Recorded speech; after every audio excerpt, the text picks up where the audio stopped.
My mom died of cancer and it tore me apart. Hi, welcome to my YouTube channel. My name is Brian and this is the Ivy Cancer Podcast. The death of my mom had inspired me to interview people with cancer or who have been affected to help spread awareness. The broader my subscribers are, the more people will be motivated to share their story. So if you come across this platform and you would like to help me achieve this goal, please hit the subscribe button. It will be greatly appreciated. A video will be uploaded every Wednesday. Thank you. Tonight I want to speak about my mom and what I think took her away from us. It's been challenging to put these things together, but nonetheless I have done it to the best of my knowledge. I don't, for those who out there, I am not a physician, I'm not a doctor, I'm not a scientist. I am just an ordinary person who lost my mom through cancer and decide I will take it up and spread awareness of this dreadful disease. So whatever I speak tonight, you can go and research for yourself, and you will see if I'm speaking gibberish or I'm speaking facts. So a little bit about myself. My name is Brian, for those who do not know. I was born in Jamaica, Bagwalk, Linstead. Yes, I'm a countryman. So who never know which part I'm born in Bagwalk, Linstead. I was raised in a district called Shenton with my mom, and my dad was basically a part-time person. All my years growing up, I mainly grew up with my mom, who mother and fathered me. Not that my father wasn't there, but the way I wanted him to be there, he wasn't. He wasn't around like how I am around for my kids most of the time. And so that part of my life basically was, I would say, he was absent for most of my years. My mom was the one who stood the ground, sent me to school. Of course my dad gave me lunch money, but was that all? No. I wanted my dad to be around as much as my mom was around. But as we know in life, most fathers are absent, and thank God that I wasn't one of them who, because of the absence of my father, I stray and do bad things. I traveled some path, but with the guidance of my mom, I took the right and correct turn. And so I am here today, and I give thanks for my growing up. I was back and forth I remember one time I was in St. Thomas with family and friends, my mom, my dad, you know. Part of my life I grew up in St. Thomas for the younger part of my age. I was in St. Thomas to probably about 5, 6, I think. Can't remember. My mom had 3 kids. She had a twin, and after the twin she had a son. Unfortunately, they didn't live long enough, and then after that, that was me. And ever since, I think that, you know, growing up, I have a purpose in life, because out of all my mom children that she had, I was the only spared one. She had one after me when I was about 14, 15 thereabout. But unfortunately, in the 9 months of her to deliver that child, within 2 weeks of her due date, she noticed there was no movement from the child, no heartbeat, nothing. So she was a bit worried, but you know, wasn't much of concern. So she went to the hospital as, you know, pain and stuff. And when she went to the hospital to deliver a baby, she delivered a lifeless baby, unfortunately. So I believe that I am here for a purpose, and I always try to figure out what that purpose was, but I couldn't figure it out. And I think now I've figured that purpose, unfortunately, when my mom passed. I've always wanted to make my mom proud while she was alive, but unfortunately, you know, she wasn't disappointed in me, because I become the man that she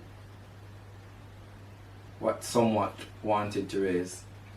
As a child, I was, you know, wasn't settled in school. I've always a troublesome child in school. So education, and I wasn't much keen on education when I was growing up. You know, every year I would say, oh, I'm going to settle down, I'm going to settle down. And for some strange reason, I never settled down. But I'm not one of them who can't read or write. So somewhat I would say that I'm still blessed. But the education that my mom wanted me to have, I never get it because of how troublesome I was. I grew up in Independent City, and I went to Southborough Primary, and after that then I went to Independent City All Age, and that school now become a primary now, I think. After that, I was in 9th grade at Independent City All Age, and then I went to Hart, where I learned art and craft. What I wanted to do, I couldn't get to do it because the space wasn't available. So I do drawing. Ask me now if I can draw. No, I can't draw. All of that went through after graduation, so I can't draw anymore. But who knows? I'm here. So basically, I'm here tonight. The reason why I start this podcast is because my mom. For those who know and for those who do not know, I lost my mom to cancer. And since then I decided to start a podcast, where I start the podcast on my TikTok page. Thank you for those who always been supporting me from then until now. And then I created a YouTube channel. So the YouTube channel is there, where I post every one of my podcasts on a Wednesday. So if you do not take in this full live, it will be uploaded on YouTube, not this week but the following week. So you will see it and you will get to graft understanding, because Here I have my mom medical report. I don't know how to place it in this live, so it will be on my YouTube channel whenever. So my mom was a very lovely lady to my knowledge and my experience. My mom is always one to give, and our door was always open to strangers. You know, I can remember my adopted sister, which is my is my cousin. She was into some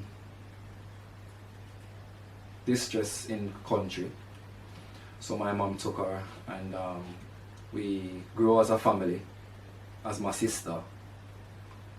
And you know, as a child growing up, my mom always cooked extra food because she always said her mom always do the same. So just in case if somebody pass and do not have anything to eat, she could offer them food. That's my mom. My mom would take in family members, friends. We lived in a 2-bedroom house in Independence City at the time, and the amount of persons that passed through that house, you would think that my mom had a 5-bedroom or a 6-bedroom. So in my room was two bed. So we always have friends and family members. Like I said, my mom always try to help whosoever she can help. And growing up with her, seeing that kind of person she is, or she was, you know, it probably give me some form of giving as well, because I'm a person that love to give, love to help. So I think I inherit that from my mom, and I think my daughters do the same. I can remember one evening picking up Joanna and the girls from school, and Joanna saw someone at the stoplight. I was taking her to school, and we saw someone at the stoplight begging, and Joanna said, "Daddy, can you stop? I want to give this person some money." I said, "Joanna, you can't give the person your lunch money, because what you're going to do with it?" But she said, "Daddy, the person need it." I said, "Yeah, but you can't give it away, because you do not know if this person going to use the money to do anything good." And she was upset with me, but because I know who these persons were, you know, some people, you know, take your hard-earned money and use it by waste substance. Or take your money and use it to do something that, you know, we wouldn't want them to do. So I knew that person, so I didn't encourage Joanna to give that money. So I think that lineage is from my mom. She was, you know, we all like to give. So a few years in my mom's life, when I was probably about 15, 16, she met someone, and she decides she's gonna live with that person in the country, in a district called Amwak, Linstead. This person was a good person to me and my mom, and obviously my family member. And so he had a bar at the time, where he would sell, obviously, alcoholic beverages and stuff. My mom said to me to come live with her, and I said, "No, I can't. The countryside is not mine." So I never went. So I stayed with my sister. And at some point I branched off and went to my aunt, and I was staying there for a while. I got a job at Megamart after I got my first child, and I got a job at Megamart Wholesale Club where I start working. And while I was there, I was staying with my auntie in Independence City, and my mom would often travel back and forth from country, making sure that I was alright as much as I was an adult. My mama was always concerned about me. At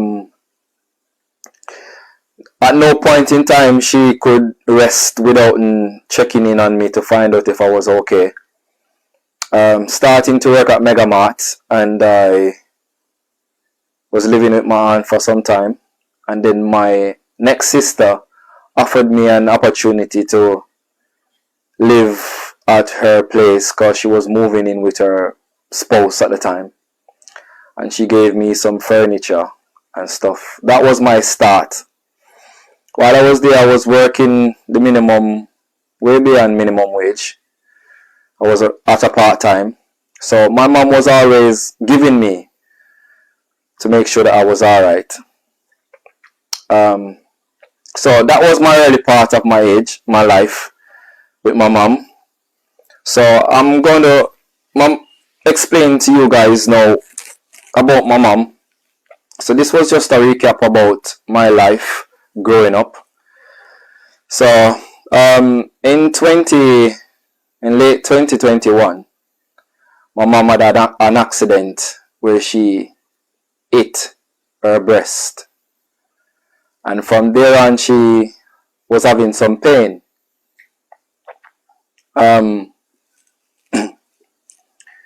So she told me about it, and she decided she's going to go to the hospital, to her doctor, to find out if everything was okay with her, because she feel it, the lump, and it was her right breast, and it was giving her a warm time. She couldn't lift my granddaughter because she was overseeing my granddaughter at the time. So whenever she tended to lift her up, she would feel the pain. So she went to the doctor and to examine it, and the doctor said to her she would need to do a biopsy. So my mom went. The doctor gave her a referral to go to a public hospital in Kingston. I won't mention the name, but it's a well-known public hospital, and my mom went there. At the time, it was COVID, so the waiting list to get that biopsy done was ridiculously long. So my mom didn't know what to do. So obviously she signed up for the waiting list, and while she was there waiting, she was at home and feeling sick numerous of time. She had an ear infection that constantly erupt, because when she went to the hospital, to the doctor some time ago, the doctor said to her her eardrum was burst, so it was constantly getting infected. So they wanted to do an operation on it to patch the ears, but sometime my mommy was a very coward woman. She don't like operation or anything like that. So she constantly delaying the operation. So sometimes she would get sick. The infection would drain on her chest and so forth. So going to the doctors numerous a time for that particular thing. I can remember she was having some pain in her lower back, so she went to doctor for that as well. and they diagnosed her for pinched nerve.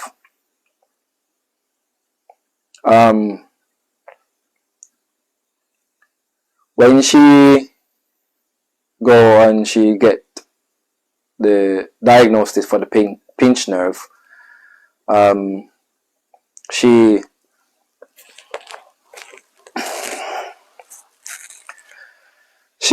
was feeling pain still.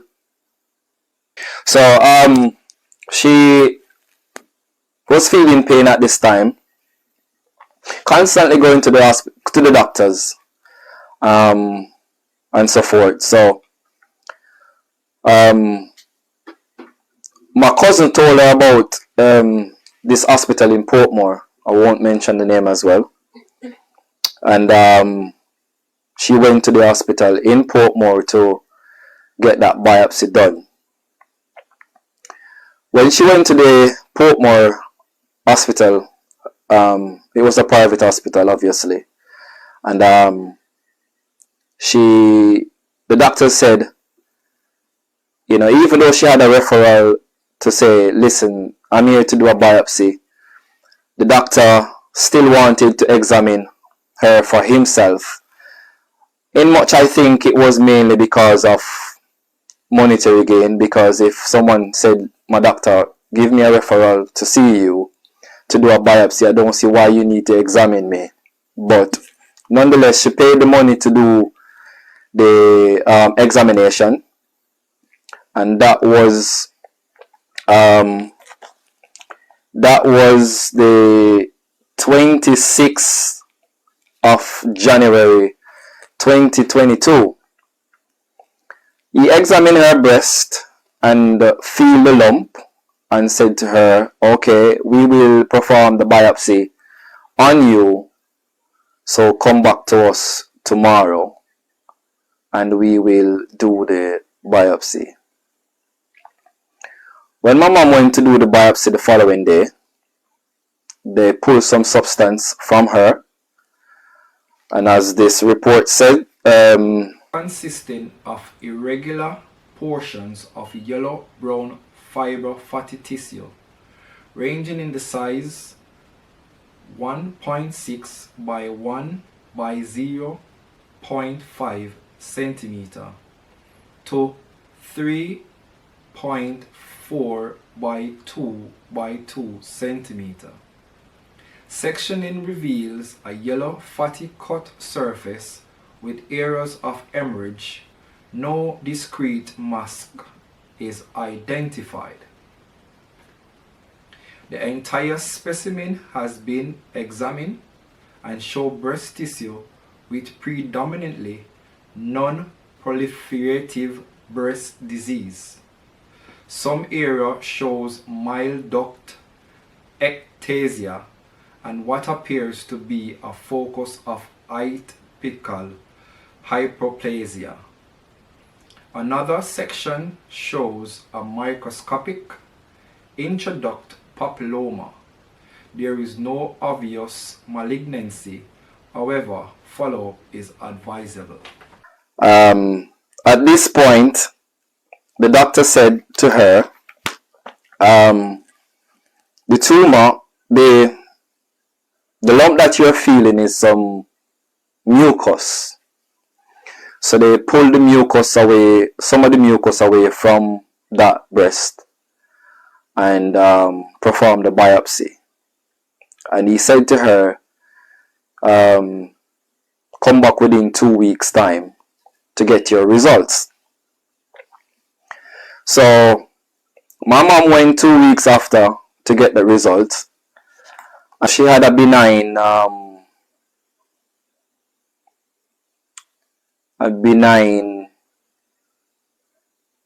tumor or report. At this point, the doctor said to her, you do not have any cancer, but you need to do a follow-up 6 months time. 6 months time, my mom, within this 6 months time, my mom was having multiple sickness, in and out hospital, back and forth. Do not know what's going on. We couldn't understand what's wrong with my mom. So at some point, she went to her private doctor in Linstead. When she went to Linstead Hospital, they do some tests and they said to her, "Oh, because of the ear infection, it drained on your chest and it give you an infection in your chest." So they prescribed some antibiotics for her, and she went home, took the antibiotics, and then afterwards, she started feeling a little bit better again. And so she came to Portmore, where she was staying with the children, and several times after that, she just couldn't settle. I can remember she was admitted in Linstead Hospital, and she spent about 3 nights there, 2 to 3 nights there. And when she was in the hospital, I said to her,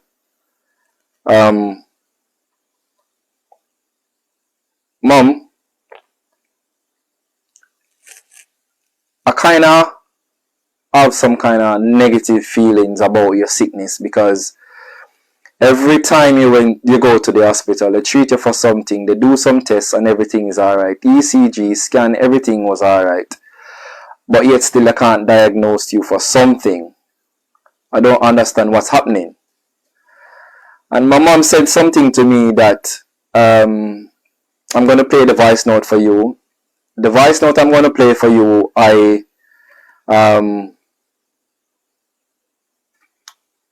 kind of cut the person's name out of it because of obvious reasons. I do not want to mention their name, but you will hear several other names that mention in this voice note, which is no cause of concern. It's my family member. So I am going to play the voice note. I hope you guys can hear the voice note.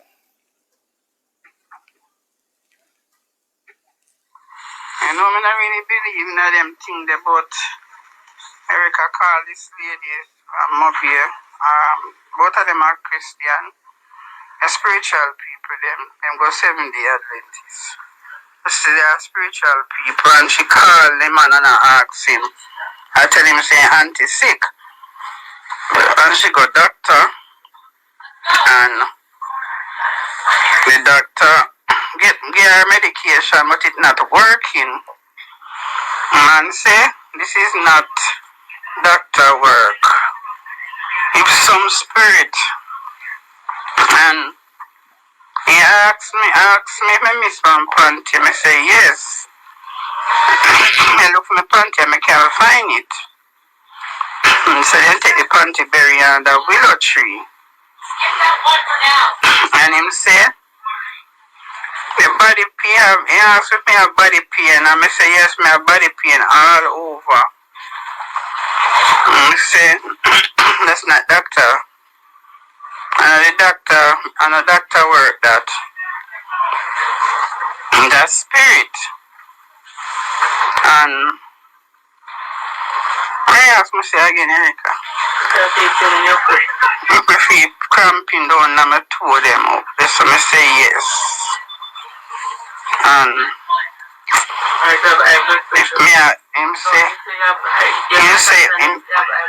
say, you go doctor, and him say you have high blood pressure and you have sugar. And I say yes. So him say, this work is not doctor work, and him going to help me because of Erica. So him tell me something woman for buy, and so I must bathe into it for 2 days. I must get something for chewing in the yard. And I get them and I do it. And from I do it, I tell you, say, I feel much better than how I did feel. And the pain them were in my body, I'm not feeling them a terrible pain again. You understand? And then when Erica do it, and get out of the spirit, you know. One piece of 90 come up on her. And she just start go from room to room to room house. Everywhere in the room. In a 90 bed. Everywhere until you go right out to the step. And she run. She go out from here and don't come back here. Don't belong to here. She said, the Lord said, you shall live, you shall not die.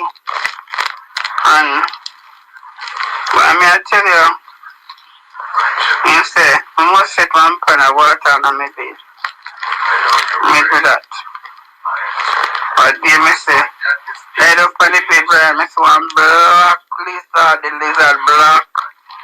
I crawl, one big black lizard just a crawl underneath my bed. And he put a trap. All he puts coming like him a chat, go on the bed like him a chat so language that I can't understand. Whenever you push that, I go and say it. And you call David and he chop you sitting at home. So, like chop him and he like him and burn him.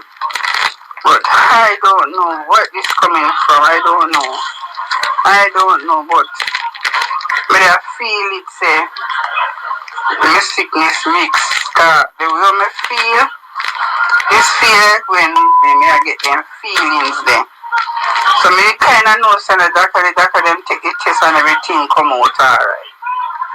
And take ECG, everything alright. But yet me have this shorter breath. Me I wonder, me not understand where it coming from. I know me can understand. But you know, I have to trust and believe in a God. Because boy, I don't know me not to people nothing. I don't do them nothing. And during the dream and tell me, say, Grandma, be careful. Because she that dream, she super sharp.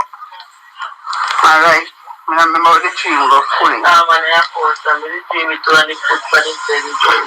And Erica come back on dream again.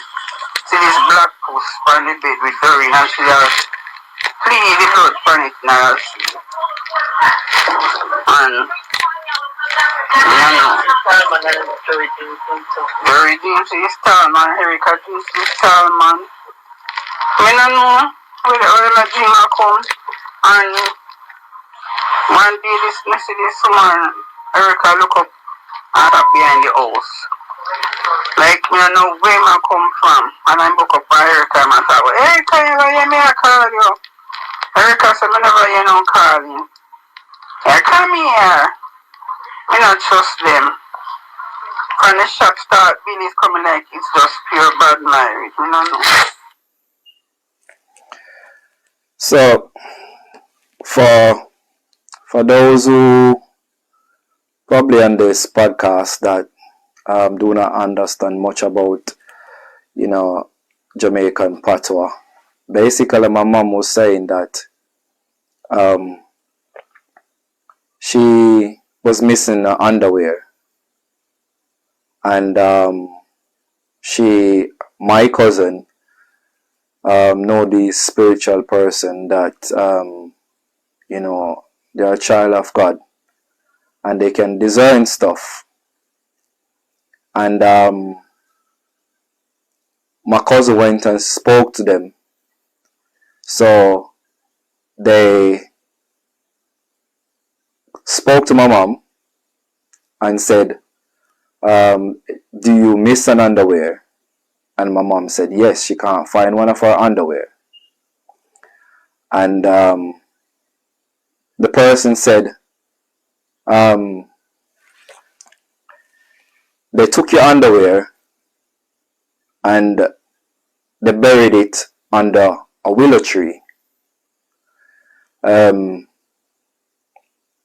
So So that's what sick my mom from the first place.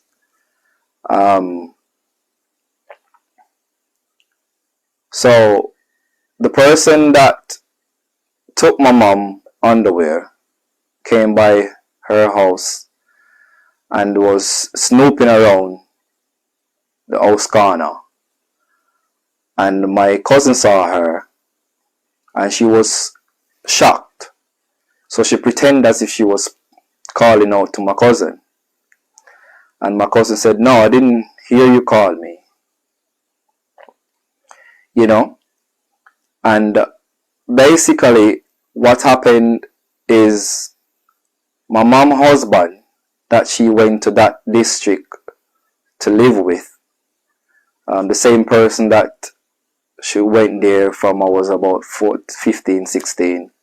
She and him got married, and he's away now.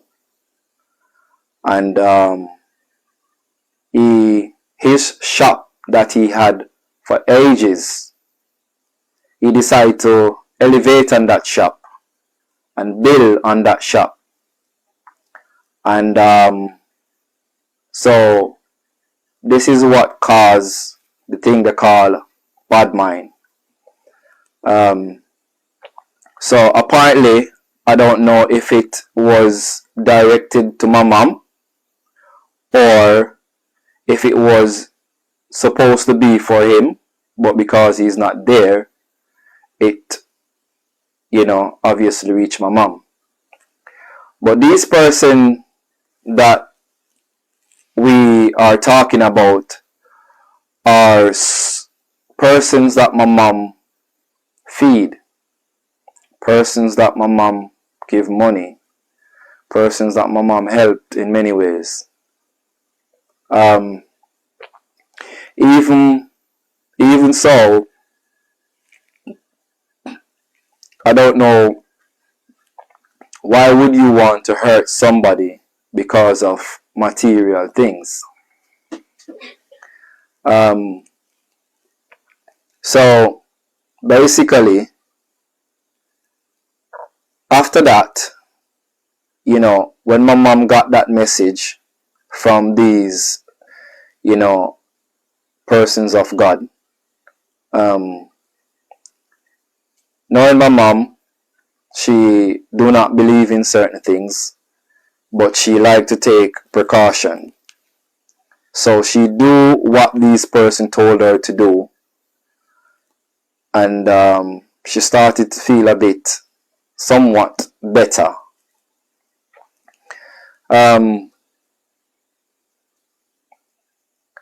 So my mom, this person that I'm speaking about, they didn't even attend my mom's funeral, as much as they said she was a good person to them. They did not attend the funeral. I can remember my mom said to me that she heard the remarks that one of them said that if Vibes, which is my stepfather, my mom's husband, think he's going to come and take away their customer, then they make a sad mistake. So my mom knew it was coming from the shop, and it breaks my heart to know that these persons that my mom helped so much, wanted to hurt her. In about I would say my mom went and do the test 6 months after, which was the July 2022. She went and do the test. Upon doing the biopsy, when she went to the hospital, which this hospital is in Spanish Town, a well-known hospital in Spanish Town. I've never liked that hospital. Anyways, that hospital is known for, I won't even get into it, but that hospital don't have a good reputation. So she went to the hospital to do the biopsy. When she went there, the biopsy should be free. So the doctor said to her she need to pay $50,000. But the nurse said to my mom, do not pay any money because you're not supposed to pay it. Even at some point my mom said she wondered if that doctors sabotage her because she didn't pay the money. They said to her, come back within 2 weeks time to get the results. She then went home, and when she went home she still had series of sickness. 2 weeks time she went to get that result.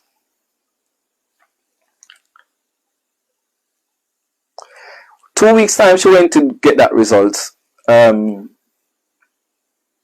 They said to her the result is not ready, so she should come back within a month time. At the end of the month, my mom gave them the time period that they stated. She went there several occasions, still didn't get that biopsy result. When she, I think it was last year, no, in January, she went to my cousin in Kingston to stay with my cousin.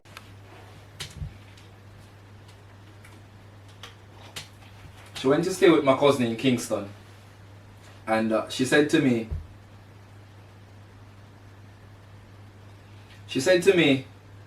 I keep asking her how she's feeling, and she said to me, Brian, you know, I feel a lot better since I'm here. You know, when I'm in country, I feel so sick, and I can't understand why is it that I always feel so sick. However, she had a bulge in her eye.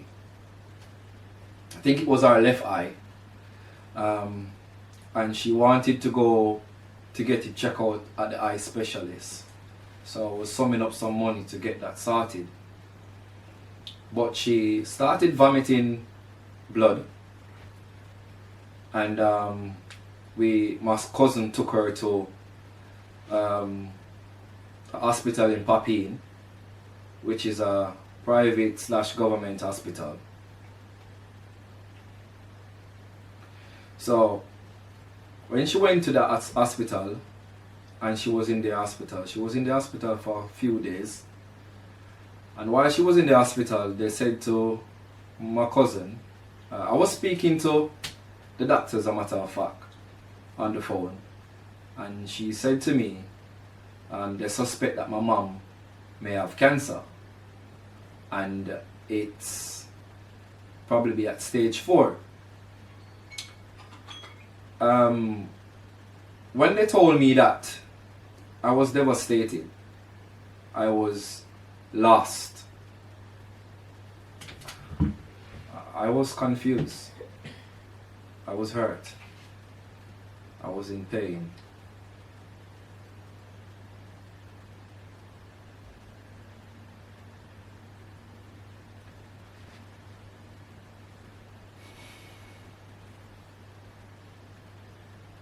When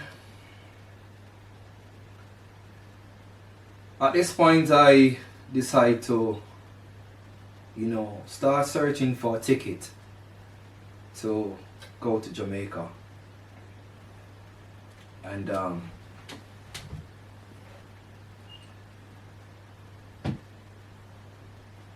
couldn't find any ticket. So I was confused. I didn't know, what to do, really. So eventually I got a ticket to go to Jamaica on the 28th of February. But after speaking to the doctor a second time, I decided to try and adjust my ticket to an earlier date. When eventually I get an earlier date, I call the airline, bless them up. This is not an advertisement, but TUI, they dealt with me very well, and thanks.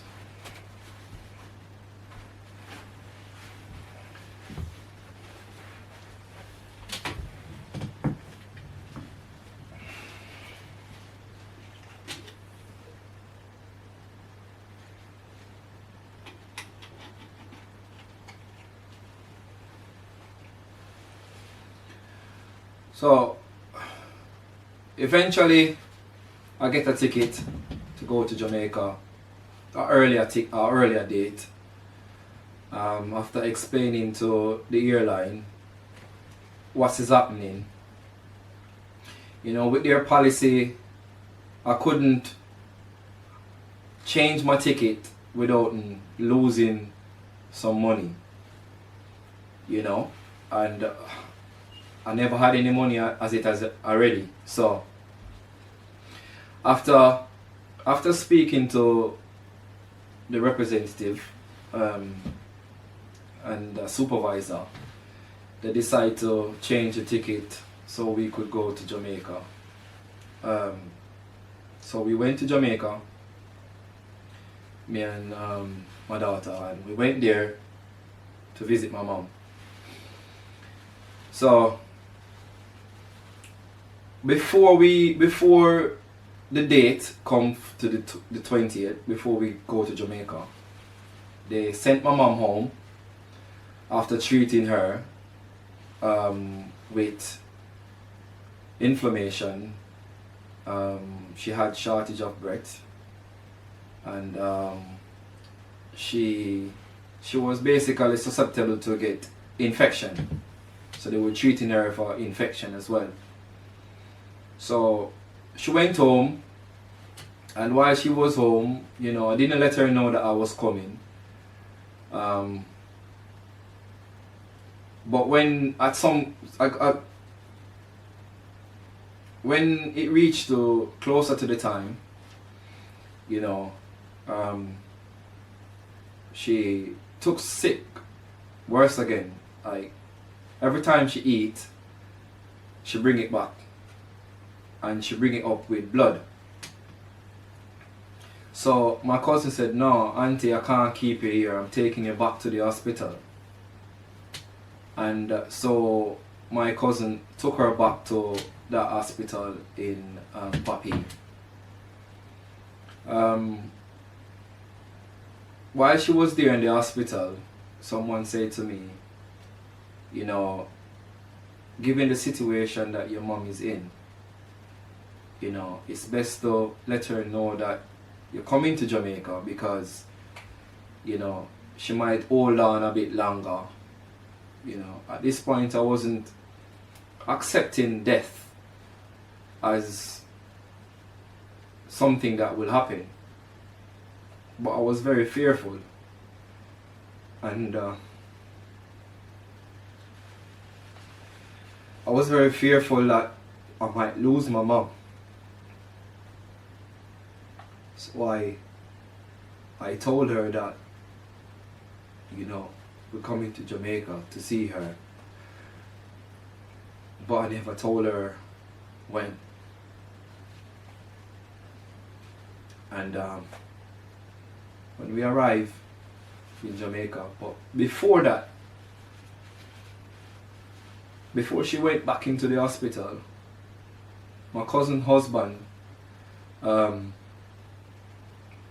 was getting my mom ready, and my mom said, "Cougar, can you grease my feet for me?" And he was greasing her feet, and My mom said to him, count my toes. And he said, auntie, no bother with that, man. Because the reason why he said that to her, he said he remember when his dad was going. He told him the same thing. So he had an idea of what she was telling him. And she said, just count my toes. So he started counting her toes. And when he reached the 9th toes, she said, stop. And that's when he stopped. And so they took her to the hospital, and they were treating her for infections and stuff.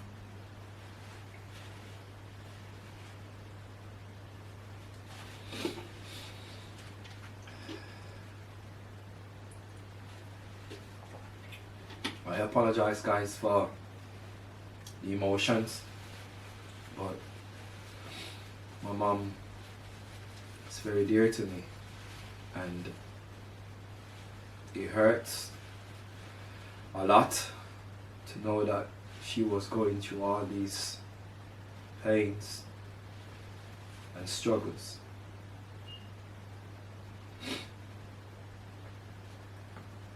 So I arrived in Jamaica the 28th of February, and we arrived late, so we couldn't get to go to the hospital because the visiting hours was already up. So we went there the following day, and I went to see my mom. When I look at my mom on the bed, she wasn't looking happy. She wasn't looking nowhere near happy. Obviously she can't look happy if she's in pain and knowing that she has cancer. So I greeted her and I hugged her, and she hugged me, and we there and we had a little talk.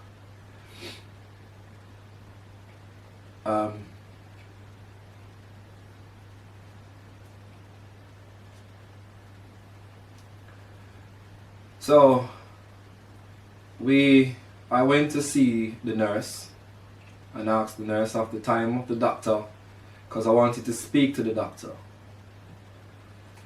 Eventually I didn't get to speak to the doctor, but the following day, my daughter was there and she phoned me while the doctor was there, and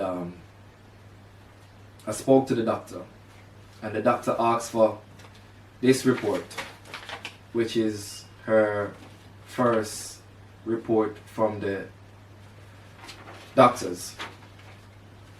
And she said to me she need that report because she need to figure out if she had cancer from then, because this cancer is very aggressive, and it must have been that she had it long time for it to took over her body.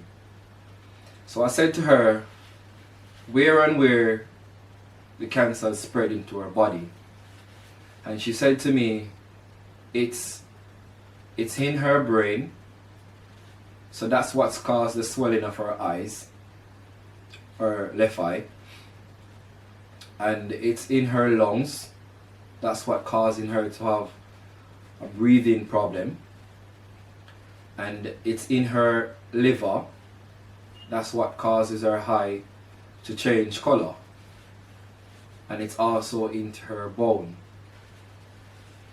So they said they do not know what to do because it is at an advanced stage, so they will have the cancer specialist to examine her to see if they can administrate chemo or any other drug to her. And in doing that, while waiting on the specialist to get back to us to figure out if we can do something about this cancer. When we heard, obviously, it was devastating to us, and some of us may be thinking negative, some of us may be holding on to God. Joanna was the more optimistic one. She constantly saying, God is not ready for grandma, so do not say she's going to pass. Just be positive. And so we try to be positive despite the diagnosis and how far it has spread. So at one point I said to the doctor, given the fact that it is in so much places in our body, what's the point she is here? And the doctor said, well, we're keeping her here because, you know, to treat her for the infections and for the lungs. So they're trying to, you know, reach to a stage where they can at least give her chemo. But her blood count was too low. So they send us to get, you know, some blood. And my daughter's fiance volunteered to give the blood. When we go to give the blood and we visit the hospital, wait, I think I'm jumping it. I'm going too fast. So every evening when we go visit my mom, I bring probably fruits and veg because they said this is what she can eat. And I said okay, and I bring it in, I bring fruits. And at one point one of the nurse said to me, whenever I'm bringing anything for her, it has to boil because her system is damaged. Her digestive system is damaged. So if we give her these things without it boiled, it can give her infection and it only make her situation worse. And obviously I take that into consideration, and I boiled the stuff and I make them in smoothies. And whenever it comes to soup, I boil the soup, blend it out, the food, blend it out so she can drink it. I notice on several occasions I go to the hospital, she has cake, she have juice, she have orange, she have apple. And I'm saying to the nurse, how is it that you guys saying to me that she can't eat these things, but yet still you providing it? The nurse turned to me and said to me,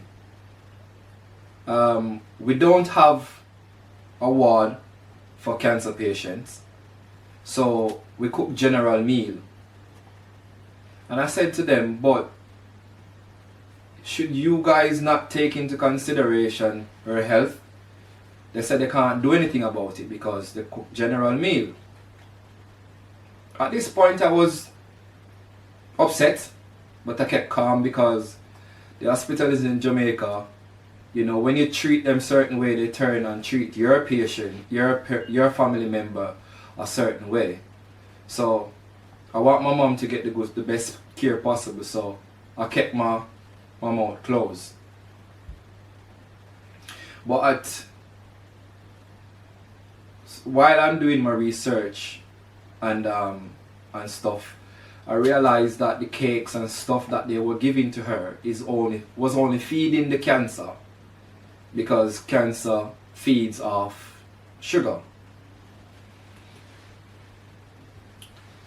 Anyways, fast forward, we a few days while my mom was in the hospital,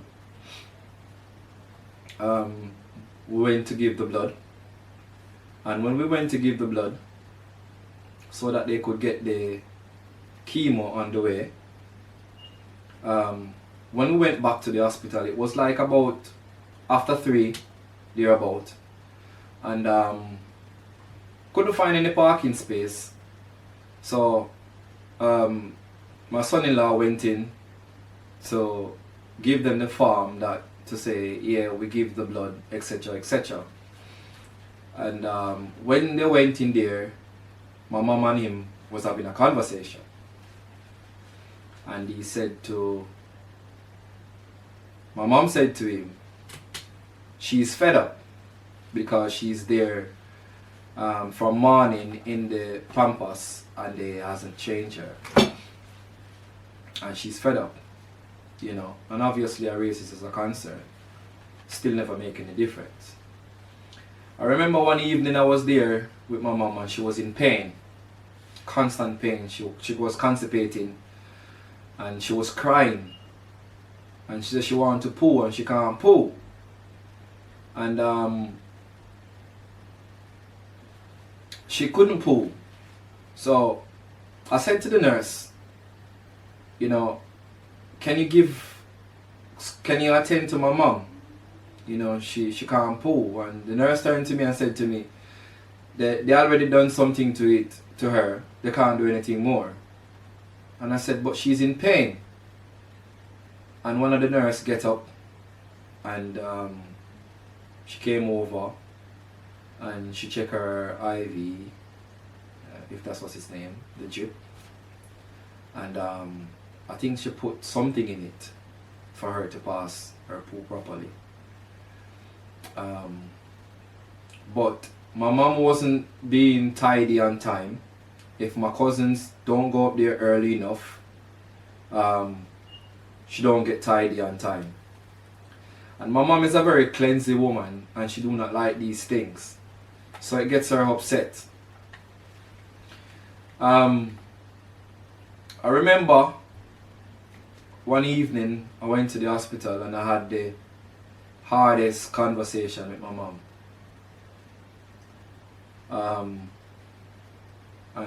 It's on my page when I asked my mom if the unfortunate should happen, where would she want it to be buried? You know. It wasn't a conversation that I wanted to have, but you know, just in case the unfortunate happened, I wanted to know that she would be comfortable where she would be laid. So I had that conversation. It was one of the hardest conversations. You guys can view it in my page, and you know. So the last night before she passed, we went before that night, you know. And this is one of the things I would like to say to persons. Whenever you're going through cancer or any form of illness, support is good. Trust me, support is good. I can remember one night we went to the hospital and there was so much of us there. And you know, my mom laughed. And that was the first time she laughed since she was in the hospital. And she laughed. We made jokes and stuff. And the following day when we went there and I was talking to her, you know, she said to me, you know, Brian, it was really good last night when, you know, I have my family member around me. I felt so good, you know. And that is one of the stuff that, you know, I wish she had more of. And that was support from family and friends. But obviously some family members have to work, and I didn't think she get the support from her church family member though. Because even when she reached out to them to come and pray for them, they didn't. And that makes me, this is one of the reasons why, I think, religion is something that is really, tearing God's people apart. Because as children of God, these are some of the things that you should be doing. And she never got that support from her church family member, and it's so sad and unfortunate. So we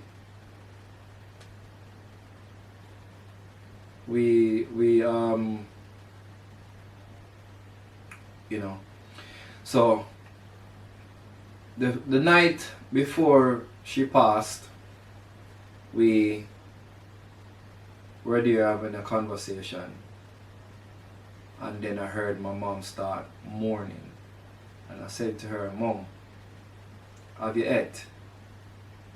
And guys, this was the 8th day since she was in the hospital. And remember, she had asked my cousin's husband, to count her toes, and it was the 9th. But at this time, we didn't know that. So when I told you this, we never knew that then until after she passed. He was explaining all of this to us. But this was the 8th day, and she was in the hospital, and she under her bed, and I said, "Mom, did you eat?" And she said, because within that time, my mom, while she was there in the hospital, because the cancer was on her brain, she was speaking confusingly. She wasn't speaking straight a lot of the time, and that was due to the tumor on her brain. So I said to her, "Mom, did you eat?" And she said she don't know. She said it like, "Me no know ya, man." And when she said that to me, she went quiet, and then she started to have this impulsive kind of breathing, in and out, in and out, in and out, so fast. And I couldn't, think about anything why she was breathing that heavy. And she was mourning while she was breathing. And I said, "Mom, are you okay?" And I didn't hear anything. So at this point, I think that she probably sleeping. Anyways, we were there still watching her for quite some time, and then we hear this guggling kind of sound on her throat, and we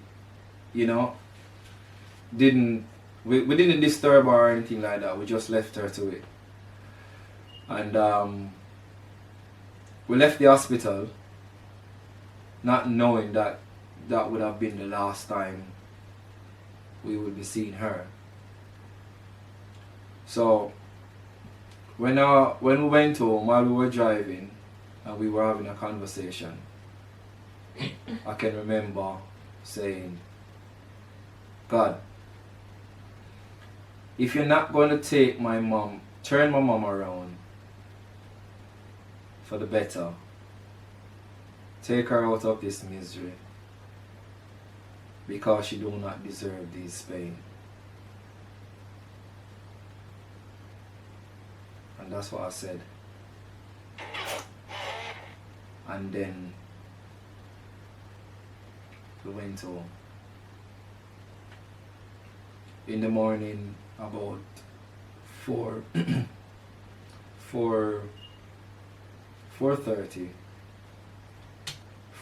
or 5 o'clock, something about that. My phone rang,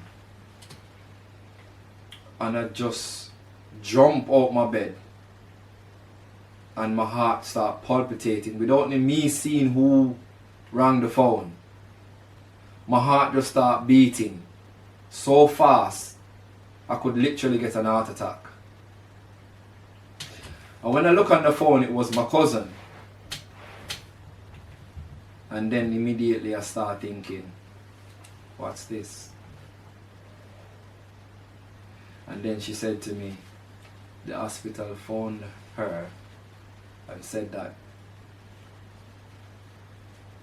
the family member of my mom should come by the hospital.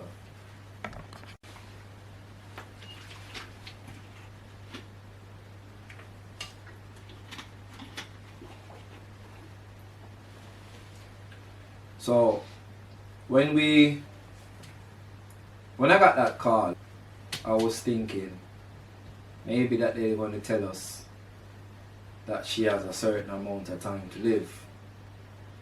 That's what I was thinking. I wasn't thinking that she's gone.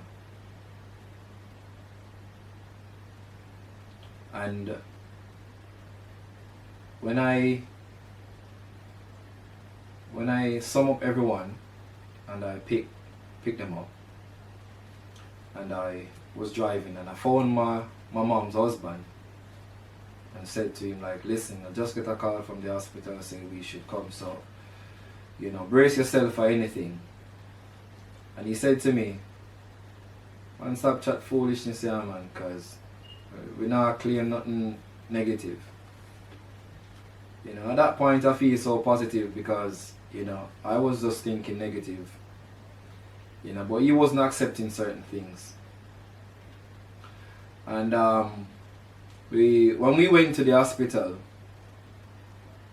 the doctors called us into a room, and when we were in the room, he gave us the news that my mom had a cardiac arrest and they couldn't resuscitate her, so she's gone.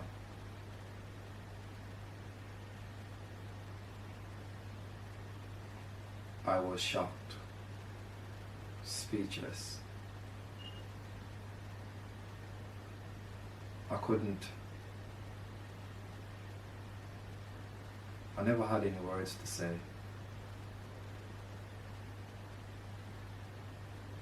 And I asked,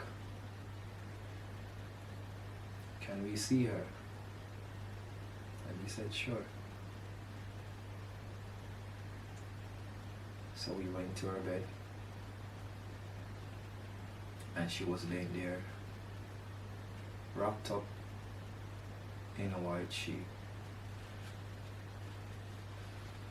with cotton swab in her nose and her ears. I watched my lifeless mom, body on the bed.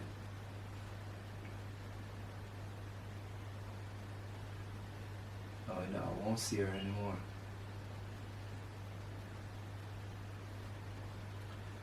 And at this point, she still didn't get the result that she was waiting for.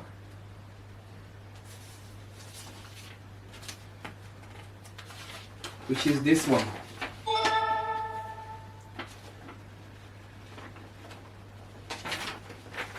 If my mom got this result within that 2 weeks that they told her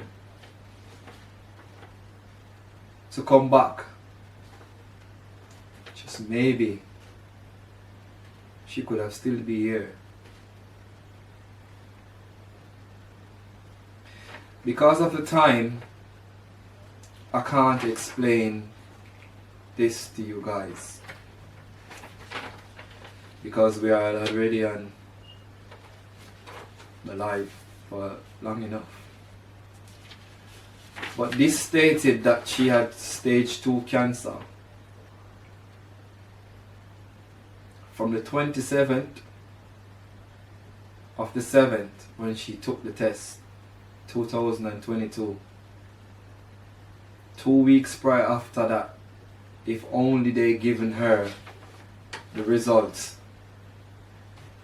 we could have known what to do, if we could have to cut the breast off or give her chemo, but she never had that chance or that opportunity.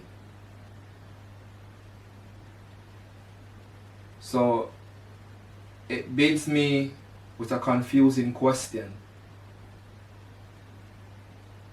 Was it neglect from the doctor's part that took my mom? Or was it witchcraft? I don't know what to think. But whatever it is, God is in control. And I wouldn't want or even think to take revenge on these people, because that's not what my mom would have wanted. Some people said to me we could sue the hospital, but my mom would have said to me, leave it alone. And so I leave it. But I would say to the relevant authority, the government body, that they need to address these kind of situation within the hospital.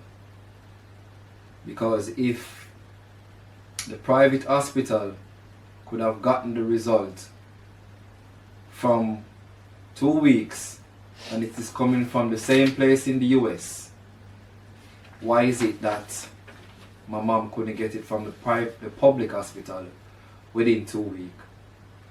But as what my mom said, she's wondering if the doctors sabotage her by not giving her the results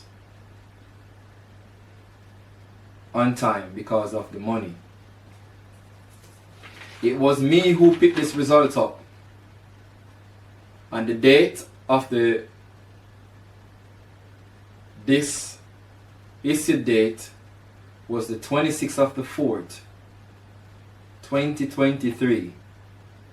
And remember guys, she took this biopsy from the 27th of the 7th, 2022. That's a lot of months my mom was there waiting for that result to come through, so that she could know whether or not if she had cancer.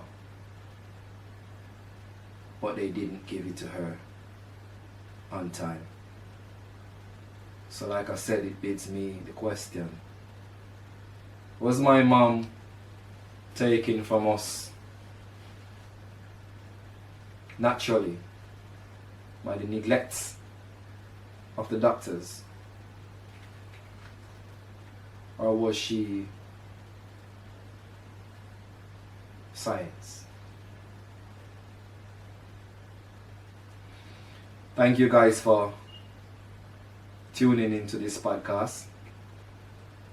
And as I said, the reason why I start this podcast is mainly because I want to help spread awareness of cancer. I've started a YouTube channel. If you haven't yet subscribed to that YouTube channel, please go over there and subscribe now, because I want that platform to grow, because I have an aim and a mission, because I figure out that this is my purpose, to help others. So I'm asking you, please, if you haven't yet subscribed, it is Ivy Cancer Podcast. The link is in my bio on YouTube. Please, I'm asking you to just go and support. Give me a subscribe. Give me a likes. Give me a comments. Keep it respectful. And I appreciate everyone who've been supporting me with this podcast journey from the start to now. I really do appreciate you guys, and I thank you for everyone who subscribed to that YouTube channel. Have a good week ahead, and I pray that you guys stay blessed, stay positive. Make sure you check yourself, especially the ladies. Check your breasts, check your lymph node, Make sure you take these checks to see if any uninvited lump arise. Thank you guys, and I will continue with this podcast. And also, if you or anyone you know have cancer and want to give me an interview, please reach out to me on my TikTok. And I also have a TikTok page for my podcast, which is Ivy Cancer Podcast. Or you can send me an email at ivycancerfoundation@gmail.com. And my telephone number, moderator, could you please pin my telephone number in the comment section. Thank you for those. Thank you for the live, the likes. Thank you for the gift. For everyone who give me. I appreciate you guys, and stay blessed. Have a good week. Bye.